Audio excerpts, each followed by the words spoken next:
예, 반갑습니다. 저는 서울대학교 법대에서 근무하고 있는 정준혁 교수라고 합니다. 오늘 대한상공회의소 ESG 교육을 통해서 이렇게 강연을 할 수 있게 돼서 기쁘게 생각합니다. 제가 오늘 말씀드리고자 하는 내용은 ESG 평가 제도와 관련된 겁니다. 잘 아시는 것처럼 ESG 평가 등급이 정말 점점 중요해지고 있고 또 관련 법제도들도 지금 확충이 되고 있는 상황입니다. 이러한 상황에서 현재 평가 제도가 어떻게 정립이 되고 있고 또 앞으로 어떻게 발전될 것인가까지 포함해서 간단하게 말씀을 드리도록 하겠습니다. 자, 먼저 ESG의 정보가 왜 중요하고 또 그리고 이 관련된 정보 인프라가 왜 구축이 돼야 되는지부터 말씀을 드리겠습니다. 잘 아시는 것처럼 한 몇 년 전부터 ESG 경영과 투자가 전 세계적으로 확산하고 있습니다. ESG에 대해서는 여러 가지 정의가 가능하겠습니다만은 일반적으로는 투자자가 투자 관련 의사결정을 하고 또 기업이 기업 경영 관련 의사결정을 함에 있어서 재무적 사항은 원래도 우리가 전통적으로 많이 고려를 하지 않았습니까? 그래서 이런 재무적 사항뿐만 아니라 환경, 사회, 지배구조와 같은 비재무적 사항을 함께 고려하자라는 것을 의미한다고 볼 수가 있겠습니다. 그러니까 과거에는 이런 투자 판단이나 또 경영 관련된 의사결정을 함에 있어서 재무적 요소들, 예를 들면은 어떠한 프로젝트를 했을 때 그 수익성이 어떻게 되는지, 얼마의 자금이 투자되어야 되는지 이런 것들을 바탕으로 판단을 했다면은 이제는 그런 것과 함께 이런 비재무적 사항을 함께 고려하자는 그런 논의라고 이해를 하시면 되겠습니다. 본래 ESG라는 것은 말 그대로 환경, 사회, 지배구조이기 때문에 투자자들이 대상회사를 평가하기 위해 사용하는 그런 요소 자체를 의미하지만 잘 아시는 것처럼 한 2020년 이후 전 세계적으로 ESG 논의가 매우 활발해지면서 이런 요소뿐만 아니라 기업의 경영과 또 기업의 사회적 책임까지 포함하는 상당히 넓은 개념으로 전 세계적으로 사용되고 있음을 알 수 있습니다. 그리고 이러한 ESG 경영과 투자가 예를 들면은 투자를 전문으로 하는 그런 금융회사뿐만 아니라 모든 산업에 걸쳐서 요구가 되고 있습니다. 잘 아시는 것처럼 ESG 투자는 1차적으로는 연기금이나 자산운용사 같이 어떠한 주식을 살지 안 살지 그리고 주식을 산 다음에 그 회사에 대한 의결권을 어떻게 행사할지에 있어서 고려하는 요소로 이해가 되고 있었는데요. 최근에는 이런 금융기관들뿐만 아니라 예를 들면은 일반 기업이 은행으로부터 대출을 받을 때 은행이 이런 ESG 요소를 고려하는 모습들이 점점 늘어나고 있고요. 그리고 기업들이 이 업체와 거래를 할지 안 할지, 대규모 공급 계약을 체결할지 안 체결할지, 또 그리고 이 업체를 벤더로 추가할지 안 추가할지 이런 의사결정을 함에 있어서도 ESG 요소를 고려하고 있습니다. 대표적으로 지금 EU에서 추진되고 있는 기업 실사와 관련된 지침에 따르면은 당해 회사뿐만 아니라 그 밸류 체인에서 환경 및 인권에 미치는 영향까지 고려할 것을 요구하고 있습니다. 그 말씀은 무엇인고 하면 밸류 체인에 속하는 그런 거래업체와 거래를 하기 전에 그 거래업체의 인권 및 환경 관련된 사항들이 어떠한지를 잘 파악을 하라는 이야기고, 만약 어떤 공급업체가 그런 환경, 인권 관련된 요소가 잘 관리되지 않는 경우에는 당연히 그 업체와 거래를 하지 않기 때문에 비단 금융회사뿐만 아니라 모든 전 산업에 걸쳐서 이런 ESG 요소들이 강조가 되고 있고 또 이에 따라서 ESG 정보에 대한 수요도 크게 늘고 있습니다. 이처럼 ESG 경영과 투자를 실행하기 위해서는 당연히 어느 기업의 ESG 상황이 어떤지에 대한 정보가 필요하다고 하겠습니다. 예전에도 녹색금융이라든지 그 다음에 아니면은 소위 죄악주라고 해서 알코올이라든지 도박이라든지 담배와 관련된 회사에 투자를 안 한다. 이런 투자 전략들은 예전부터 있었습니다. 그런데 최근에 들어서는 모든 투자에 있어서 이런 재무적 요소와 비재무적 요소를 함께 고려하는 이른바 ESG 인티그레이션, ESG 통합 전략이 확대됨에 따라서 이런 투자자들이 요구하게 되는 ESG 정보의 양이 엄청나게 늘었습니다. 당연한 이야기입니다만은 이런 ESG 정보의 양이 많고 또 질이 신뢰할 수 있어야지만 정확한 판단을 할 수가 있겠습니다. 그런데 이런 시장의 요구에 비해서 ESG 정보의 양과 질은 아쉽게도 아직까지는 상당히 적거나 낮은 그런 수준이고, 특히 재무정보와 비교할 때 비교할 수 없을 정도로 현저하게 부족한 것이 현실입니다. 잘 아시는 것처럼 재무정보 같은 경우에는 우리나라 예를 들자면 일정 규모 이상의 기업이라면은 외부 감사를 받은 감사보고서를 통해서 재무정보를 상세하게 공개를 하게 됩니다. 그렇지만 ESG 정보 같은 경우에는 일부 기업들이 지속가능 경영 보고서 등의 형태로 ESG 관련 정보를 공개하고 있지만, 이런 정보를 공개하고 있는 기업 수 자체도 상당히 작고, 그리고 경우에 따라서는 자신들에게 유리한 그런 정보만 공개하는 그런 모습들도 있기 때문에 그 신뢰도에 있어서도 상당한 문제 제기가 이루어지고 있는 상황입니다. 그렇기 때문에 이런 ESG 경영과 투자가 제대로 이루어지기 위해서는 ESG 정보가 신뢰할 수 있는 정도로 올라오는 것이 당연히 필요하다고 말씀드릴 수가 있는데요. 크게 보면은 공시, 인증, 평가 이렇게 3단계로 이어지는 ESG 정보 인프라 구축이 필요하다. 그리고 이런 노력들이 계속되고 있다. 이렇게 말씀드릴 수가 있겠습니다. 예를 들면은 저희가 이것을 지금 수강하시는 분들께서 익숙한 재무정보와 비교하면은 훨씬 잘 이해가 될 것 같습니다. 재무정보를 예를 들자면은 예를 들면 상장회사 같은 경우에는 정기공시나 수시공시를 통해서 기업의 그런 재무 관련된 정보들을 다 공개를 하고 있지 않습니까? 이게 이제 자본시장법에 따라서 요구가 되고 있는 상황이고요. 그리고 이렇게 공개한 정보가 과연 정확한지에 대해서 제3자가 검증을 하고 있습니다. 그게 바로 외부감사인의 재무제표 감사를 통해서 이러한 정확성이 검증된다라는 것을 쉽게 아실 수가 있겠습니다.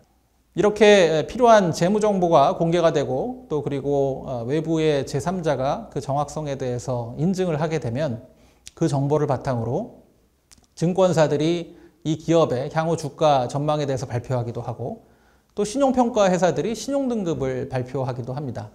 그러면 그것을 보고 예를 들면 금융기관이 이 기업에 대출을 할지 안 할지 이런 의사결정 같은 것들을 하게 되고, 투자자들이 이 회사의 주식을 살지 안 살지 이런 판단을 하게 되는 것을 잘 아시리라 생각을 합니다. 그래서 재무정보와 관련돼서는 이와 같이 공시 인증 평가로 이어지는 이런 제도가 확고하게 구축이 되어 있는데요.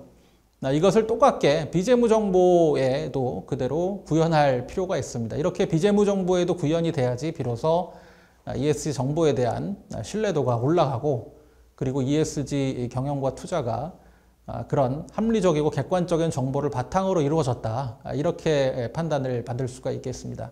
그러다 보니까 단계적으로 보면은 먼저 공시와 관련돼서는 ESG 공시를 의무화해야 된다. 이런 논의들이 진행되고 있고, 그리고 인증과 관련돼서는 이렇게 공개한 정보들의 정확성에 대해서 제3자로부터 인증을 받아라. 이런 체계가 필요하고, 또 그것을 바탕으로 ESG 평가 회사들이 ESG 평가를 하거나 어느 기업의 등급을 발표하거나 이런 식으로 공시 인증 평가로 이어지는 법 제도가 수립될 필요가 있는데, 재무정보에 비하면 ESG 정보에 대해서는 이 법제도 구축의 수준이 상당히 낮은 것이 현실이라고 하겠습니다. 자, 이렇게 저희가 ESG 관련된 정보가 왜 필요한지, 그리고 평가가 ESG 정보 체계에서 갖게 되는 그 역할에 대해서 간단하게 살펴봤는데요. 보다 구체적으로 ESG 평가가 왜 중요하고 어떤 식으로 제도 수립이 필요하고 또 현황은 어떤지를 말씀드리도록 하겠습니다. ESG 평가는 잘 아시는 것처럼 ESG와 관련된 다양한 정보를 이런 등급이나 숫자로 정리를 하게 됩니다. 재무정보 같은 경우에는 물론 산업별로 상당한 차이들은 있겠습니다만은 기본적으로 그 회사의 순자산이 얼마인지, 그 회사의 영업이익이 얼마인지 이런 상당히 균일한 정보들을 사용하고 있음을 알 수가 있습니다. 반면에 ESG 정보 같은 경우에는 환경 관련된 다양한 것들도 있고요. 또 인권, 아동노동, 그 다음에 근로자들의 근로환경 등등등 여러 가지 아주 다양한 정보들이 혼재되어 있음을 알 수가 있습니다. 그렇기 때문에 ESG 요소에 대한 공시 그리고 인증만 갖고는 사실은 투자자들이 판단하기가 너무 쉽지가 않습니다. 예를 들면은 어느 기업의 환경 관련된 그런 수치는 조금 개선된 측면이 있는데, 반면에 직장 내 근로환경 관련된 지표는 조금 하락했다. 이런 경우에 그러면 이게 과연 개선이 된 건지 안 된 건지 이런 것에 대한 판단이 필요하기 때문에 투자자들 입장에서 그것을 일일이 다 판단하기는 좀 쉽지 않은 그런 측면이 있습니다. 그래서 ESG 평가는 이런 복잡한 여러 가지 비재무적 정보를 평가 등급으로 점수로 이렇게 보여줌으로써 상당히 직관적이고 간단하게 정보를 제공하고 그를 통해서 ESG 정보의 활용도를 높이는 그런 기능을 하고 있음을 우리가 알 수 있겠습니다. 그래서 이것을 이제 뭐 정보 중개자로서의 역할을 수행한다. 뭐 이렇게도 표현을 할 수가 있겠고요. 그리고 ESG 평가 등급을 기초로 한 여러 가지 뭐 펀드라든지 채권 같은 것들도 국내외적으로 이제 많이 발행이 되고 출시가 되고 있는데 이런 것들 역시 ESG 평가 등급이 존재하기 때문에 가능하겠습니다. 이처럼 ESG 평가가 상당히 ESG 정보 체계에 있어서 중요한 역할을 한다라는 점은 어느 정도 공감을 하시리라고 생각을 합니다. 실제로 국내외 여러 ESG 평가 회사들이 ESG 평가 결과를 발표를 하고 있습니다.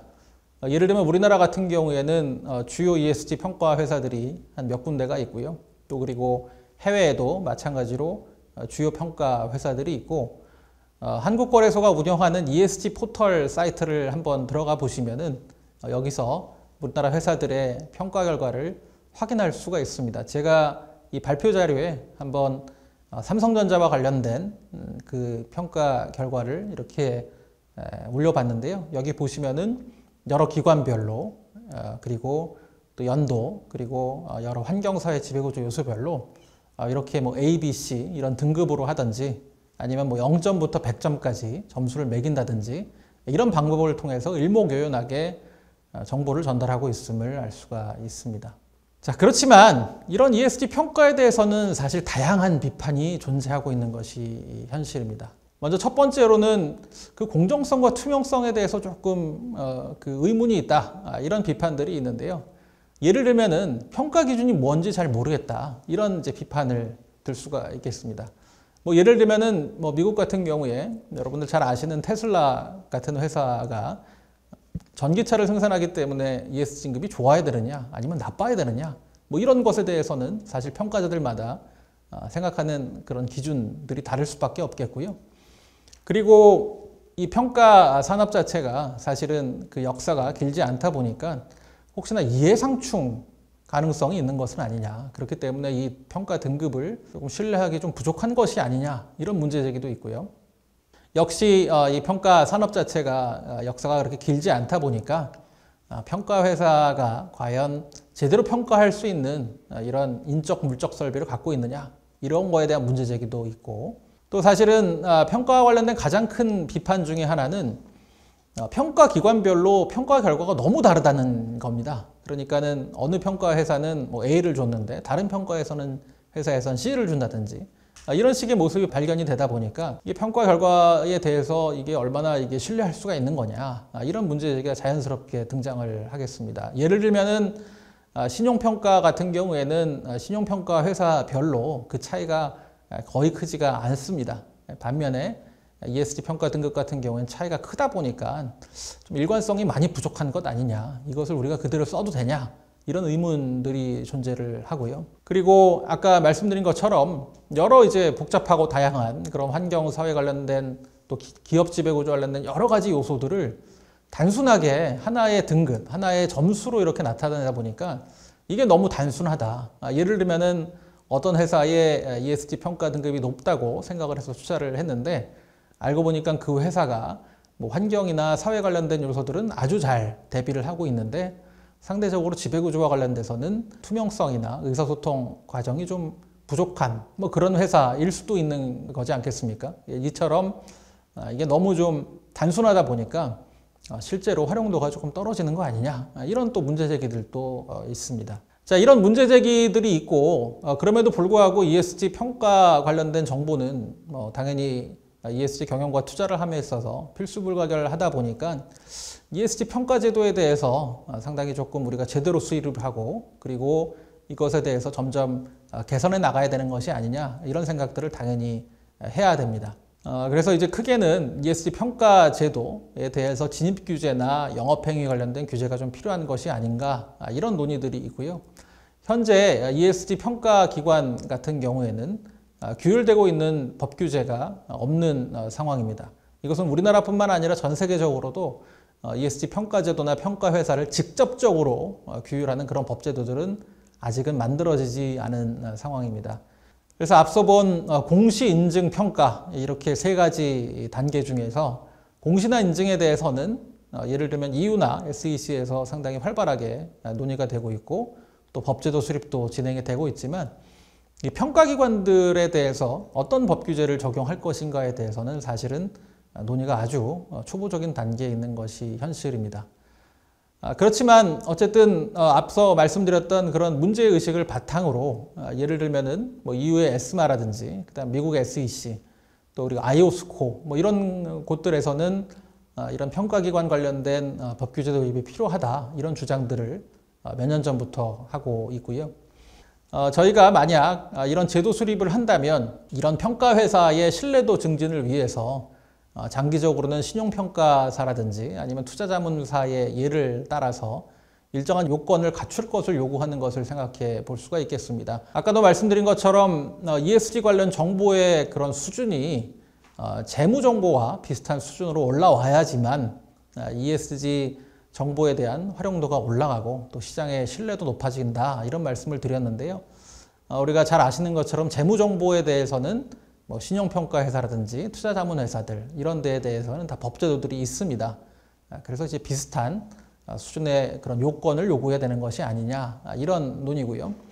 또 그리고 평가 방법의 불투명성, 아까 말씀드렸던, 또 그리고 이해상충이 있는 것이 아니냐. 뭐 예를 들면은 어떤 평가기관이 어떤 회사에 대해서 좋은 등급을 줬는데 알고 보니까 그 평가기관이 뭐 그 회사 주식을 갖고 있었다든지 아니면은 뭐 계열 회사였다든지 뭐 이런 이해상충 가능성도 있기 때문에 이런 거에 대해서 정보를 공개하고 또 그리고 여러 이해상충 행위를 금지하는 것이 필요하지 않냐, 이런 생각들을 우리가 해볼 수가 있습니다. 그래서 우리나라에서도 이런 문제의식에 따라서 얼마 전에 ESG 평가기관 가이던스라는 것을 발표를 하고 현재 시행 중에 있습니다. 지금은 이게 이제 법제도의 형태로 되어 있는 것은 아니고요.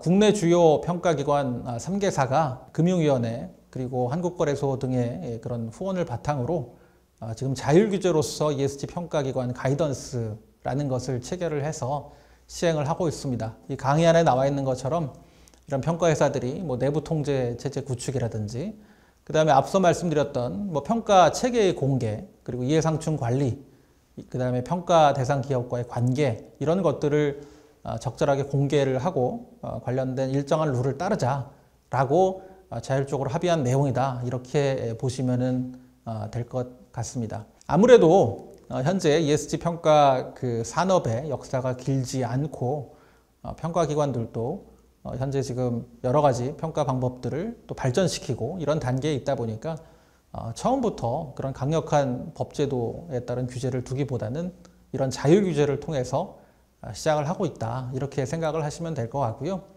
중장기적으로는 앞서 말씀드린 것처럼 ESG 평가 제도의 신뢰도와 투명성 증대를 위해서 우리가 자본시장 법제도의 테두리 안으로 ESG 관련된 평가 제도들이 포섭될 것으로 전망이 됩니다. 이렇게 자본시장 관련된 법제도 안으로 ESG 평가 제도가 포섭이 되게 되면 뭐 예를 들면은 평가기관이 어떤 이해상충 상황에서 그것을 제대로 관리하지 않아서 나온 결과에 대해서 어떻게 법적 책임을 진다든지 뭐 이런 것들에 대해서도 보다 명확하게 될 것 같습니다. 일각에서는 지금 평가 회사들의 평가 결과가 상당히 다르다 보니까 평가 기준을 일정한 기준으로 모델로 정해야 된다, 뭐 이런 이야기들도 있는데요. 우리가 신용평가사에 대해서 신용평가 기준을 일정한 것을 써라 라고 요구하지 않는 것처럼 이렇게 평가 기준 자체를 정하는 것은 사실은 그렇게 바람직한 방식은 아니라고 생각됩니다. 그것보다는 이런 평가 회사들이 도대체 어떻게 평가를 하고 있고 그리고 관련돼서 어떠한 노력을 기울이는지 또 어떠한 이해상충은 없는지에 대해서 공개를 하게 해서 자연스럽게 시장을 발전시키는 방안이 좋을 것으로 판단이 됩니다. 네, 이상으로 ESG 평가가 우리 ESG 투자와 또 경영에 있어서 어떠한 중요한 역할을 수행하고 있고 또 그리고 아무래도 ESG 평가의 역사가 길지 않다 보니 관련돼서 어떠한 문제 제기들이 있다는 점 그리고 이것을 통해서 현재 ESG 평가 제도들에 관련된 법 제도들이 어떻게 모습을 갖춰나가고 있는지에 대해서 말씀을 드렸습니다. 관련돼서 제가 쓴 글 논문도 있으니 더 관심 있는 분들은 한번 읽어보셔도 재밌을 것 같습니다. 네, 지금까지 경청해 주셔서 감사합니다.